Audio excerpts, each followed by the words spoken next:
캐더린의 결혼. 마침내 일요일이 되었습니다. 베프티스터 저택의 정원에는 페트루키오와 캐더린의 결혼을 축하하기 위해 많은 사람들이 모여들었습니다.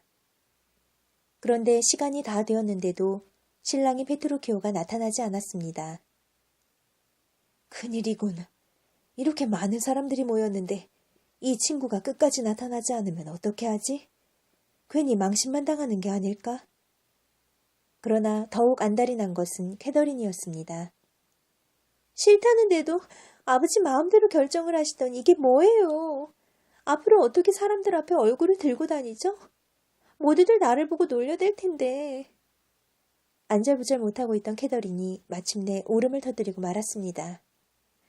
아버지, 이제 저는 어떻게 하죠? 웅성거리며 서 있던 사람들은 그렇게 억세고 거칠던 캐더린이 우는 모습을 의아한 표정으로 쳐다보았습니다. 캐더린도 울 때가 다 있군. 잠시 후 마침내 페트루키오가 나타났습니다. 그런데 그의 모습을 보고 사람들은 깜짝 놀라고 말았습니다. 그의 차림새가 도저히 신랑 모습이라고는 할 수 없는 지경이었기 때문입니다.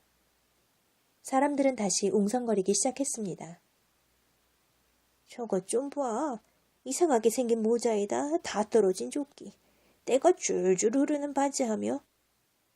저 장화는 또 어떤가? 먼지가 뽀얗게 쌓여 있군. 그렇지만 베프티스터는 페트루키오가 나타나준 것만 해도 다행이라고 생각했습니다. 이 사람아, 왜 이렇게 늦었는가? 어서 안에 들어가서 옷이라도 좀 갈아입고 나오게. 베프티스터의 말에 페트루키오는 껄껄 웃으며 장인어른, 결혼하는데 사람이 중요하지. 그까짓 옷이 무슨 상관입니까? 어서 식이나 올리지요. 하고 말하고는 어리둥절해하며 서 있는 캐더린의 손목을 잡아 끌고 주례를 서기 위해 와 있는 목사님 앞으로 성큼성큼 걸어갔습니다. 목사님, 어서 시작하시지요. 목사님은 어이가 없는 표정으로 페트루키오를 멀뚱멀뚱 쳐다보고 있다가 물었습니다. 당신이 오늘 결혼하기로 한 신랑이 분명히 맞습니까? 물론입니다. 조금 더 이상하게 생각할 필요 없으니 어서 결혼식이나 거행해 주십시오. 이렇게 해서 드디어 결혼식이 시작되었습니다.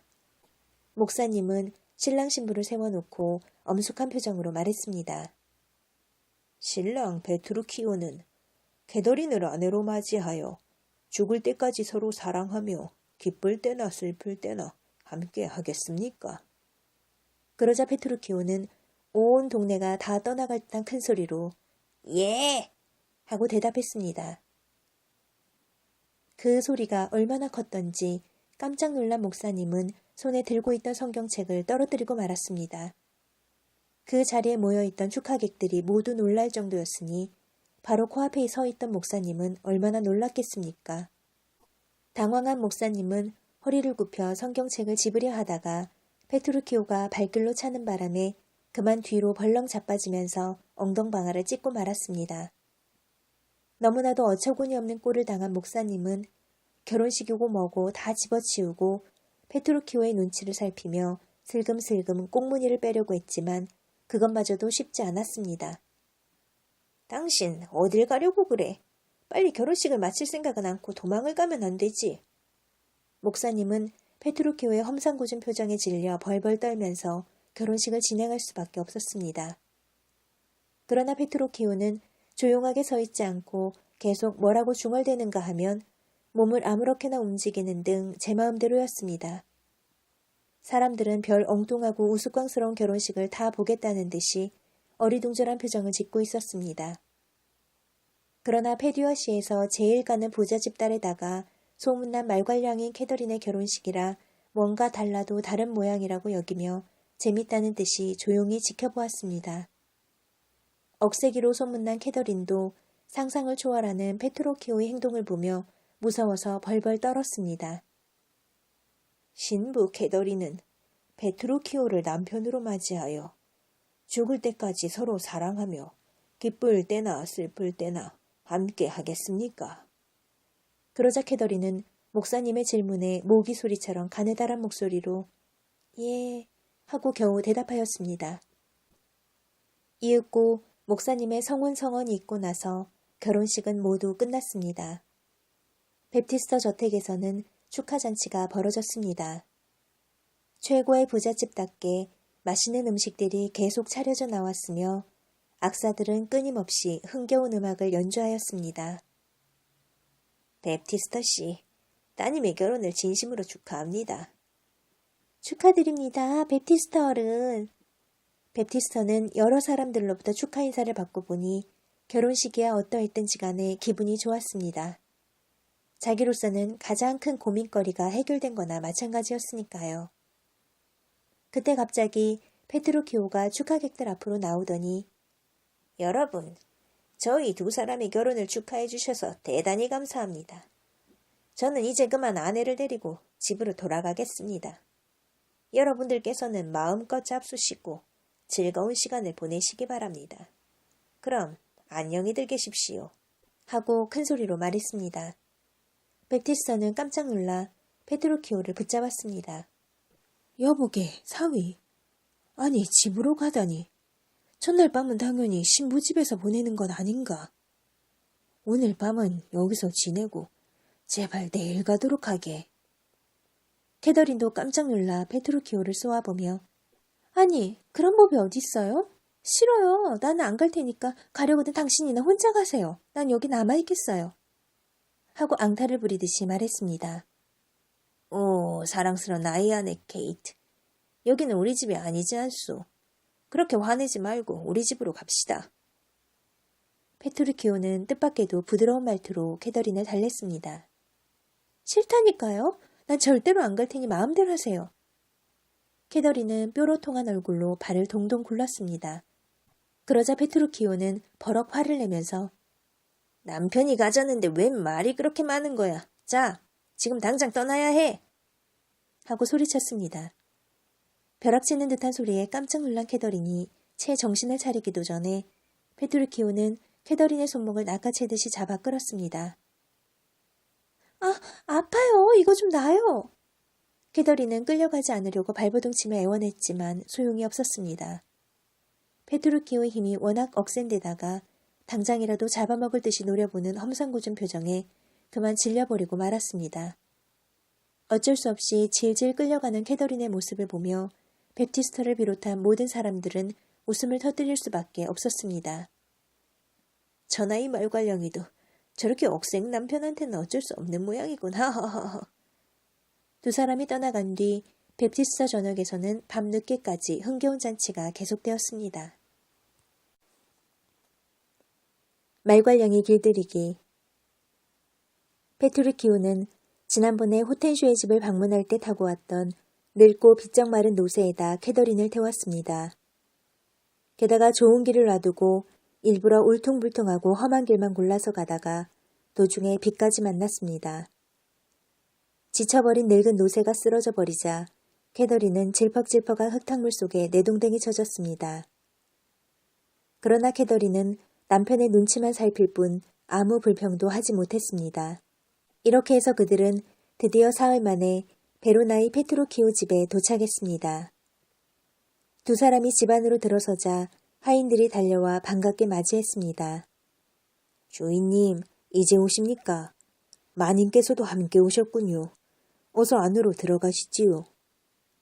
그러나 페트루키오는 다짜고짜 소리부터 질러댔습니다. 내 놈들은 주인이 오랜만에 돌아왔는데 뭘 꾸물거리고 있다가 이제야 나오는 거냐. 아이고 주인님, 정말 죄송합니다. 용서하십시오. 잔소리 말고 어서 밥이나 내오너라. 배고프니까. 페트루키오는 금방이라도 하인들을 잡아먹을 듯이 눈을 부릅뜨며 큰 소리로 꾸짖었습니다. 남편이 하인들과 미리 짜고 그러는 것이라고는 상상도 못한 캐더린은 겁에 질려 잔뜩 굳은 얼굴로 서 있었습니다. 그러나 곧 너무 지친 나머지 옷을 갈아입을 생각도 못한 채 소파에 털썩 주저앉고 말았습니다. 그때 페트루키오가 또다시 하인들을 향해 소리쳤습니다. 빨리 물 가져오지 않고 뭐 하는 거야? 손부터 씻어야 밥을 먹든지 말든지 할 거 아니냐? 한 하인이 얼른 대야에 물을 담아왔습니다. 그런데 캐더린이 손을 씻으려고 하는 순간 그만 하인이 물을 엎지르고 말았습니다. 페트루키오가 일부러 뒤에서 하인을 슬쩍 민 것을 모르는 캐더린은 물을 다시 떠오면 된다는 표정으로 하인을 쳐다보았습니다. 아이고 죄송합니다 마님. 다시 물을 떠오겠습니다. 그런데 그때 페트루키오가 이런 머저리 같은 놈! 하고 욕하면서 하인의 뺨을 때렸습니다. 그리고는 다시 때릴 것처럼 손을 위로 쳐들었습니다. 그러자 캐더린이 나서서 남편에게 빌었습니다. 그만하세요. 일부러 그런 것도 아닌데. 하인은 캐더린에게 고맙다고 인사를 한 뒤 다시 물을 떠왔습니다. 잠시 후 두 사람은 식당으로 갔습니다. 사흘 동안 한 번도 제대로 음식을 먹지 못한 캐더린은 배가 너무 고파 헛것이 보일 지경이었습니다. 식탁에 앉자마자 캐더린은 아무거나 닥치는 대로 먹을 듯이 포크를 집어들었습니다. 그런데 페트루키오가 또다시 버럭 소리를 지르며 하인을 나무랐습니다. 이렇게 새까맣게 탄 고기를 어떻게 먹으라는 거냐? 페트루키오는 고기가 담겨있는 접시를 바닥에 내동댕이 쳤습니다. 캐더린은 깜짝 놀라 얼른 바닥에 떨어진 고기를 접시에 주워 담으며 이 정도면 먹을만한데 왜 그러시는 거죠? 제발 참으세요. 하고는 다시 그 고기를 먹으려고 입에 대려는 순간 페트루키오가 깜짝 놀란 표정으로 캐더린의 손을 잡아채며 말했습니다. 여보, 그건 먹으면 안 돼요. 그렇게 탄 음식은 몸에 좋지 않아요. 사랑하는 아내에게 어떻게 그런 음식을 먹게 한단 말이오. 캐더린은 너무 배가 고파 못 견딜 지경이었지만 어쩔 수가 없었습니다. 페트루키오는 다른 음식도 이것저것 트집을 잡아 모두 물리치게 하였습니다. 캐더린은 이제 더 이상 말할 기운도 없이 축 처진 모습으로 멍하니 앉아 있었습니다. 그러자 페트루키오가 시치미를 뚝 떼고 부드럽게 말했습니다. 오, 사랑하는 나이 케이트. 당신이 너무 피곤해 보이는군. 어서 침실로 가서 쉬도록 합시다. 남편에게 끌려가다시피 하여 침실로 들어온 캐더린은 침대를 보자마자 그만 쓰러지고 말았습니다. 아무것도 먹지 못해 죽을 지경인데다 지칠 대로 지쳐 있었기 때문입니다. 그러나 페트루키오는 침실에서도 캐더린을 가만히 놔두지 않았습니다. 그는 쓰러져 누워있는 캐더린을 억지로 일으켜 세우더니 다시 고래고래 소리를 지르기 시작했습니다. 침대를 이따위로 정돈하다니 이런 머저리 같은 놈들이 있나. 사랑하는 아내를 이런 침대에서 재울 수는 없지. 페트루키오는 잘 정돈되어 있는 침대를 여기저기 쑤셔대어 엉망으로 만들어 놓으면서 계속 떠들어댔습니다. 이것 좀 봐. 베개에 단이 터졌군. 이 이불은 도대체 언제 빨아둔 거야? 왜 이렇게 지저분해? 당신에게 이런 꼴을 보이다니 도저히 그냥 넘어갈 수 없어. 아니, 멀쩡한 침대를 갖고 대체 왜 그렇게 트집을 잡는 거죠? 멀쩡한 침대라니. 당신은 눈도 없단 말이오? 페트루키오는 베개를 내동댕이 치며 더욱 고래고래 소리를 질러댔습니다. 캐더린은 완전히 넋이 나간 듯 우두커니 서서 남편의 소동을 지켜보고 있을 뿐이었습니다. 이렇게 밤새 페트루키오가 난리를 피우는 바람에 캐더린은 거의 뜬 눈으로 밤을 지새웠습니다. 다음 날 아침을 맞은 캐더린은 이미 예전의 모습이 아니었습니다. 사흘 동안 거의 굶은 데다가 밤새 한숨도 못 자고 꼬박 샜기 때문에 캐더린의 얼굴은 마치 중병이라도 걸린 환자처럼 보였습니다.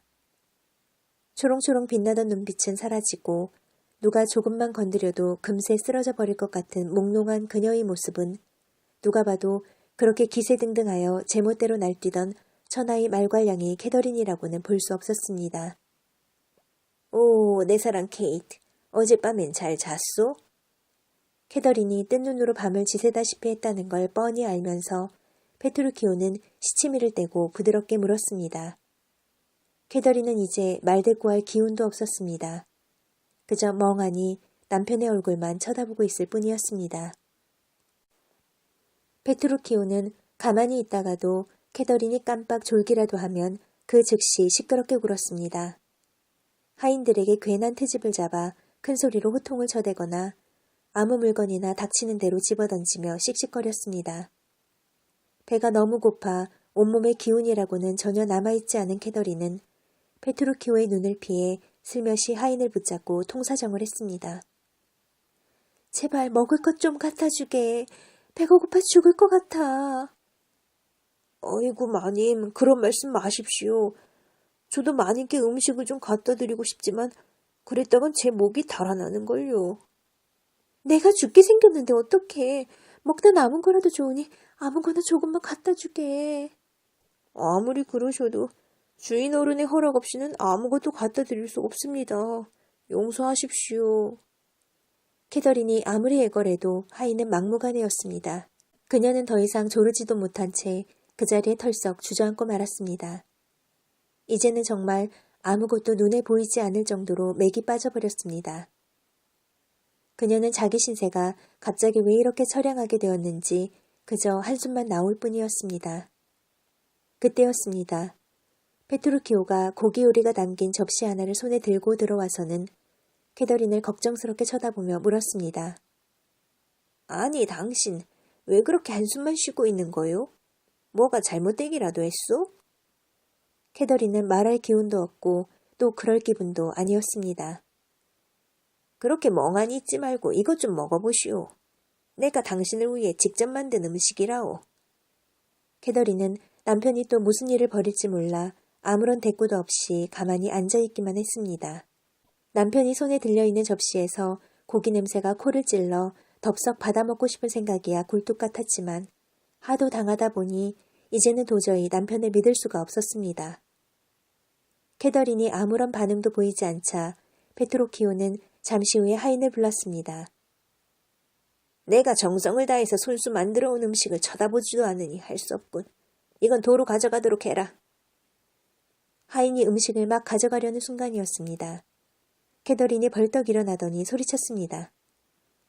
아니, 그냥 두세요. 당신이 만든 요리라면 당연히 맛있게 먹어야죠. 하인이 엉거주춤하고 서 있자 페트루키오는 몹시 화가 난 듯한 표정으로 말했습니다. 당신은 내 성의를 무시하고 고맙다는 말도 하지 않았소. 작은 일이라도 감사할 줄 모르면 안 되는 거요. 캐더린은 속에서 화가 치밀어 올랐지만 이번에도 또 음식을 먹지 못하게 될까봐 겁이 나서 여보, 정말 고마워요. 잘 먹겠어요. 하고는 하인에게서 접시를 낚아채듯이 빼앗아 들었습니다. 그리고는 개눈 감추듯 고기 요리를 먹어치웠습니다. 그 모습을 만족스럽게 바라보고 있던 페트루키오는 캐더린에게 다정한 목소리로 말했습니다. 당신이 음식을 맛있게 먹는 걸 보니 기분이 좋군. 우리 이번 주에 장인어른 댁에 한번 다녀옵시다. 지난번에 너무 급하게 떠나와서 장인어른이 무척 섭섭하셨을 테니 우리 이번에는 멋지게 차려입고 가서 한바탕 잔치를 벌입시다. 아니, 그게 정말이에요? 당신은 속아만 살았소? 당신이 입고 갈 옷도 내가 미리 다 준비해 놓았다오. 비단 모자와 멋진 드레스, 비단 코트까지. 아이, 좋아라. 어디 그뿐인 줄 아시오? 다이아몬드 반지에 팔찌하며 진주 목걸이도 준비해 놓았소. 캐더린은 페트루키오의 말이 마치 꿈인 것만 같아 자신의 팔뚝을 꼬집어 보았습니다. 그때 재봉사가 화려한 드레스와 함께 앙증맞게 생긴 모자를 들고 들어왔습니다. 캐더린은 먼저 모자를 받아들고 살펴보았습니다. 파란 비단으로 만들어져 예쁜 꽃장식이 달린 고급스러운 분위기가 캐더린의 마음에 쏙 들었습니다. 그런데 갑자기 페트루키오가 모자를 빼앗아 내동댕이 치고는 재봉사에게 소리를 질렀습니다. 이렇게 작은 것을 어떻게 쓰라는 거야? 게다가 이 장식은 조개 껍데기인지 호두 껍데기인지 모르겠군. 어서 좀 더 큰 것을 가져와 봐. 여보, 왜 그러시는 거죠? 요즘엔 이런 모자가 유행이란 말이에요. 그리고 정숙한 부인들은 다 이런 걸 쓴답니다. 그렇다면 더 오간되겠군. 당신은 정숙한 부인 축에 들지 못하니까. 아니, 뭐라고요? 캐더린은 자기 보고 정숙하지 못하다는 말에 기분이 상해 씩씩거렸습니다. 그러나 페트루키오는 한술 더 떠서 모자를 발로 밟아 짓이기더니 창밖으로 내던져버렸습니다.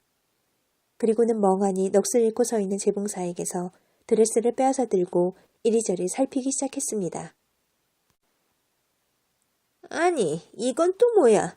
여기저기 싹둑싹둑 가위질만 해놓았군. 게다가 여기 이렇게 툭 붉어져 나온 건 또 뭐지? 페트루키오는 재봉사를 잡아먹을 듯이 노려보면서 마구 윽박질렀습니다. 잔뜩 겁을 집어먹은 재봉사는 겨우 더듬더듬 대답했습니다. 그건 소매입니다. 소매라고? 차라리 대포구멍이라고 하는 게 낫겠군. 이따위 옷을 사랑하는 아내에게 어떻게 입히라는 건가? 자네는 그러고도 최고의 재봉사라고 떠벌리고 다닌다지? 웃기지 말게. 여보, 제발 그만 좀 하세요. 난 여태껏 이렇게 잘 만든 옷을 본 적이 없어요. 난 이 옷을 입을 거예요. 그러니 이 사람을 너무 나무라지 마세요. 그러나 캐더린이 아무리 말려도 페트루키오는 들은 채도 하지 않고 계속 재봉사에게 욕을 해댔습니다. 재봉사는 그대로 더 있다가는 무슨 봉변을 당할지 몰라 슬금슬금 꽁무니를 빼며 그대로 주랭랑을 치고 말았습니다. 오, 내 사랑 케이트. 옷차림이야 아무러면 어떻소. 마음만 고우면 되는 거지. 당신은 워낙 아름다우니까 지금 이대로의 옷차림으로도 충분하다오. 캐더린은 너무나 어처구니 없었지만 또 무슨 불똥이 튈지 몰라 잠자코 있기만 했습니다. 그때 페트루키오가 시계를 쳐다보면서 캐더린에게 말했습니다. 아니, 벌써 7시가 다 됐군, 케이트. 그렇게 우두커니 서 있지 말고 어서 떠납시다. 서둘러 가야만 저녁 때 도착할 수 있겠소. 캐더린은 정말 어이가 없었습니다. 그게 무슨 말이죠? 지금은 아침 7시가 아니라 오후 2시라고요. 그리고 아무리 빨리 간다 해도 이틀은 좋게 걸릴 텐데 저녁에 도착한다니요? 그러자 페트루키오는 잔뜩 얼굴을 찌푸리면서 소리쳤습니다. 당신은 도대체 내가 말하는 것마다 반대를 하고 나서니 무슨 말을 못하겠군. 이제부터 당신이 내 말에 찬성하기 전까지는 아무데도 가지 않겠소. 친정집에 갈 생각으로 마음이 잔뜩 부풀어 있던 캐더린은 미칠 것만 같았습니다. 하지만 또 무슨 날벼락을 맞을지 몰라 마음을 졸이며 조용히 말했습니다. 여보, 당신이 오라요. 제가 시계를 잘못 봤어요. 지금은 아침 7시가 맞군요. 그제야 페트루키오는 빙그레 웃으며 말했습니다. 진작 그렇게 나올 것이지. 좋소. 그렇다면 어서 떠납시다. 두 사람은 노새를 타고 길을 떠났습니다. 캐더린의 마음은 어서 빨리 아버지와 동생을 보고 싶은 생각으로 가득 차 있었습니다. 자기가 늘 구박만 하고 못살게 굴었던 비앙카가 왜 그렇게 보고 싶은지 몰랐습니다. 그런데 길을 나선 지 얼마 되지 않았을 때입니다. 갑자기 페트루키오가 하늘을 쳐다보며 야, 그 달빛 한번 찬란하군. 저렇게 찬란한 달빛은 처음 보는걸. 여보 케이트, 당신은 어떻소? 하고 말을 걸었습니다. 캐더린은 기가 막혔습니다. 그들이 길을 나선 것은 오후 2시가 조금 넘어서이고 그리고 나서 1시간 정도 지났으니까 이제 겨우 오후 3시가 조금 지났을 뿐인데 달빛이 찬란하니 어쩌니 하다니 정말 어처구니 없는 일이었습니다. 게다가 하늘에는 보란듯이 태양이 눈부시게 빛나고 있었으니 더욱 기가 막힐 노릇이었습니다. 뭐라고요? 여보, 당신 도대체 왜 그러는 거죠? 저건 달이 아니라 해라고요. 당신은 그것도 구별 못해요? 그러자 페트루키오는 무서운 표정을 지으며 소리쳤습니다. 케이트, 내가 달이라면 그건 달인 거요. 당신은 앞으로 내 말에 무조건 동의해야 하오. 만약 내 말을 듣지 않으면 이대로 집으로 되돌아갈 테니 알아서 하시오. 페트루키오는 노새의 방향을 돌리면서 다시 물었습니다. 저게 해요, 달이요? 캐더린은 다급해져서 얼른 대답했습니다. 맞아요. 저건 분명 달이군요. 분명히 달이라고? 그렇다니까요. 그러니 제발 가던 길이나 어서 가요. 그런데 이번에는 페트루키오가 정색을 하고서 또 엉뚱한 소리를 했습니다. 여보, 케이트. 당신 머리가 좀 어떻게 된 거 아니요? 이런 벌건 대낮에 무슨 달이 뜨겠소. 저건 달이 아니라 해란 말이요. 캐더린은 머리가 돌아버릴 지경이었습니다. 그래요. 당신 말이 맞아요. 저건 해로군요. 아니, 이 사람 좀 봐. 방금 전에는 달이라고 해놓고 금세 뒤집어서 해라고 하니 미치겠군. 여보, 저건 해가 아니라 달이요. 캐더린은 체념한 듯한 얼굴로 힘없이 말했습니다. 네, 당신 말이 맞아요. 달이지요. 달이고 말고요. 당신이 달이라고 하면 달이고 해라고 하면 해지요. 뭐든지 당신 이름 붙이기 나름이니까요. 이제야 뭔가 좀 이해하는 것 같군. 자, 어서 갑시다. 페트루키오는 마음속으로 매우 만족스러워하며 다시 앞장서서 노새를 몰았습니다. 한참을 가다 큰 나무를 발견한 캐더린이 말했습니다. 여보, 피곤하니까 저 나무 그늘에서 잠시 쉬었으면 좋겠어요. 그럽시다. 사랑하는 아내의 부탁인데. 그런데 마침 그 나무 그늘에는 할머니 한 분이 앉아 쉬고 있었습니다. 페트루키오는 할머니에게 다가가 부드럽게 말을 걸었습니다. 오, 아름다운 아가씨. 아가씨께서는 혼자 어디를 가시는 길인가요? 아니, 이 늙은이더러 아가씨라니. 할머니는 어처구니가 없어 미친 사람이라도 보는 듯한 표정으로 페트루키오를 쳐다보았습니다. 그러나 페트루키오는 들은 채도 않고 이번에는 캐더린에게 말했습니다. 여보 케이트, 나는 이렇게 어여쁜 아가씨는 처음 본다오. 두 눈은 별처럼 반짝이고 뺨은 마치 잘 익은 복숭아 같지 않소? 캐더린은 페트루키오의 말에 더 이상 이의를 달지 않았습니다. 예, 정말 아름다운 아가씨로군요. 저도 이렇게 아름다운 아가씨는 처음 봐요. 그러면 당신이 이 아가씨의 뺨에다 키스를 해주지 않겠소? 캐더린은 남편이 시키는 대로 할머니의 뺨에다 키스를 하려고 했습니다. 그러자 두 사람이 하는 말을 듣고 있던 할머니는 마침내 더 이상 못 참겠다는 듯 소리를 꽥 질렀습니다. 아니, 당신들 지금 제정신이요? 힘없는 늙은이라고 이렇게 함부로 해도 되는 거요? 할머니가 화를 내자 페트루키오는 캐더린에게 호통을 쳤습니다. 아니, 당신 대체 무슨 짓을 하려는 거요? 점잖으신 어른한테 그런 신뢰를 하다니. 어서 사과드리시오. 캐더린은 잔뜩 겁을 집어먹은 얼굴로 말했습니다. 어르신, 용서해 주십시오. 제가 그만 더위를 먹어서 사람을 잘못 본 모양입니다. 정말 죄송합니다. 페트루키오도 정중하게 사과했습니다. 저희들의 장난이 너무 지나쳤습니다. 너그럽게 용서해 주십시오. 할머니는 기가 막힌 표정을 지으며 두 사람이 멀어져가는 뒷모습을 물끄러미 바라보고 있었습니다. 이제 이만하면 웬만큼 되었다고 판단한 페트루키오는 서둘러 길을 재촉했습니다.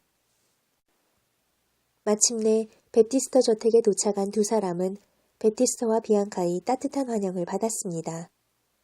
언니, 정말 잘 왔어. 그래, 그동안 잘 지냈어? 캐더린은 비앙카를 와락 끌어안고 얼굴을 비벼댔습니다.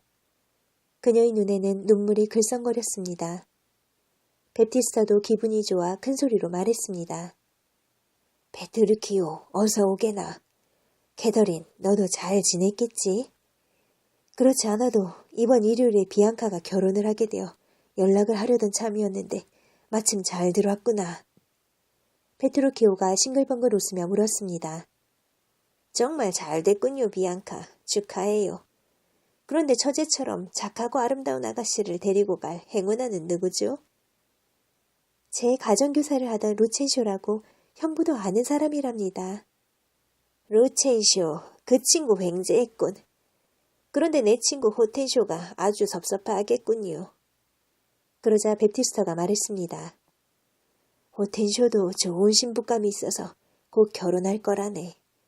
전부터 그 친구를 좋아해서 쫓아다닌 아가씨가 있었나 보더군. 아, 그거 참 잘 됐군요. 오늘 저녁에 비앙카의 약혼을 축하할 겸 큰사위 내외를 위해서 파티를 열어야겠군. 루첸쇼는 물론 호텐쇼와 그의 신부가 될 아가씨도 초대를 해서 말이야. 이윽고 저녁때가 되어 베티스터 저택에는 많은 사람들이 모여 파티가 열렸습니다. 남자들은 남자들끼리, 여자들은 여자들끼리 서로 다른 방에 모여 앉아 화기애애하게 이야기꽃을 피웠습니다. 모두들 반갑게 인사를 나누었습니다. 호텐쇼는 페트루키오와 악수를 하면서 걱정스러운 표정으로 말했습니다. 이보게 페트루키오, 자네 정말 말괄량이 부인 시중 되느라 고생이 많겠군. 아무래도 내가 자네에게 몹쓸 짓을 한 게 아닌지 모르겠어. 그러자 옆에 있던 루첸쇼도 거들고 나섰습니다. 베트루키오는 정말 불쌍한 남자예요. 세상에서 그렇게 억세고 거친 여자를 아내로 맞은 남자가 또 어디 있겠어요. 호텐쇼이 약혼자나 비앙카를 한번 보세요. 얼마나 착하고 부드러운가.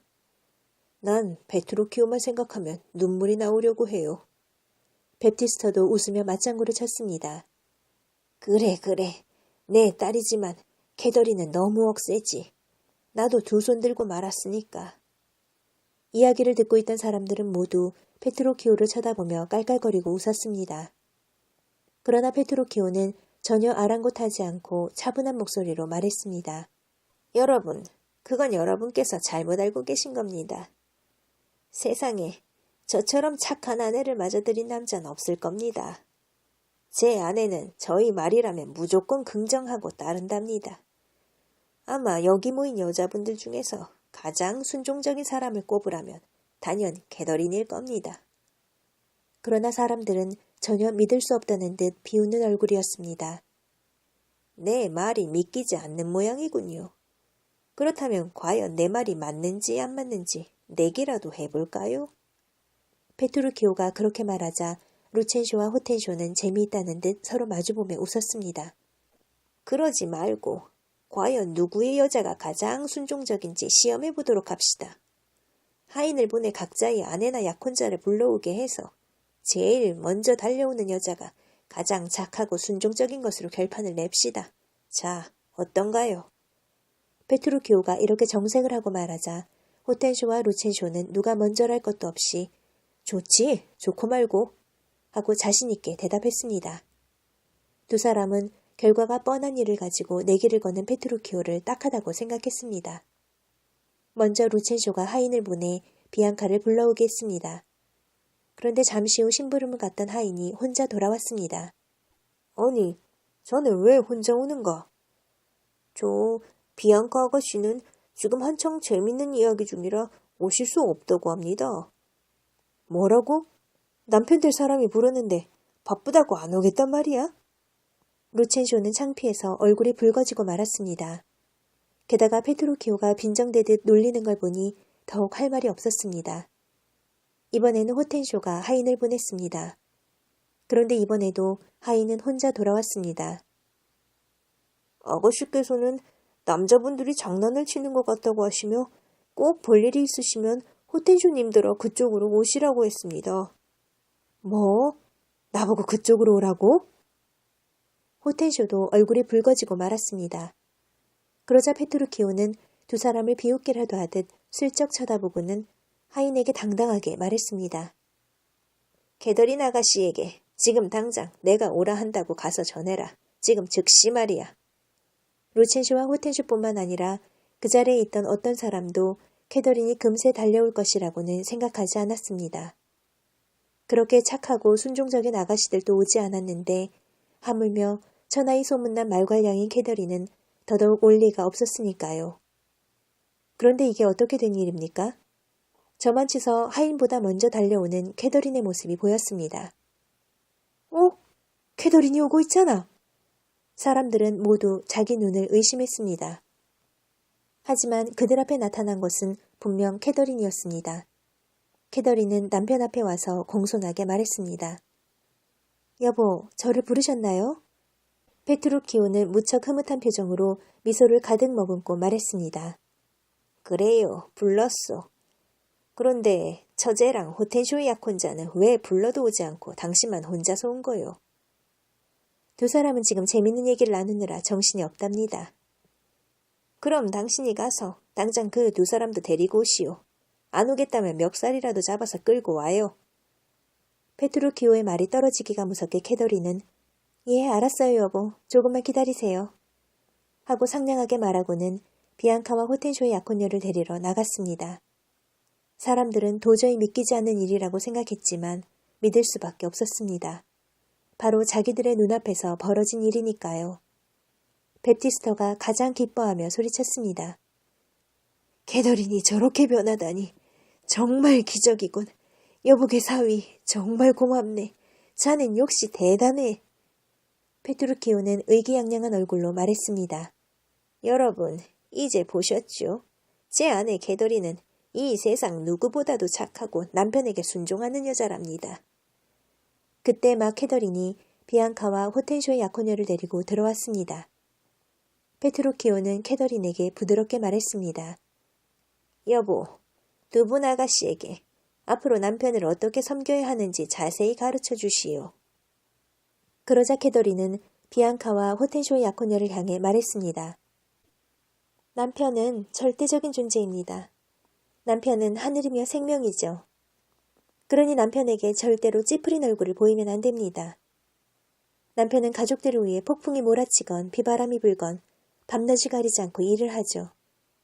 따라서 아내는 언제나 남편에게 사랑이 담긴 밝은 얼굴로 순종해야 해요. 저도 한때는 남편에게 말대꾸를 하거나 대들기도 했지만 지금은 그렇지 않아요. 나는 내 남편이 시키는 일이라면 무엇이든지 할 수 있어요. 루첸쇼와 호텐쇼는 이게 도대체 꿈인지 생시인지 모를 지경이었습니다. 그들은 무척 부러운 듯한 얼굴로 페트루키오를 바라보았습니다. 사람들은 모두 박수를 쳤습니다. 천하의 말괄량이가 아니라 세상에서 가장 착한 아내로서의 캐더린에게 보내는 따뜻한 박수였습니다. 이 세상에서 가장 잘 어울리는 부부를 위하여!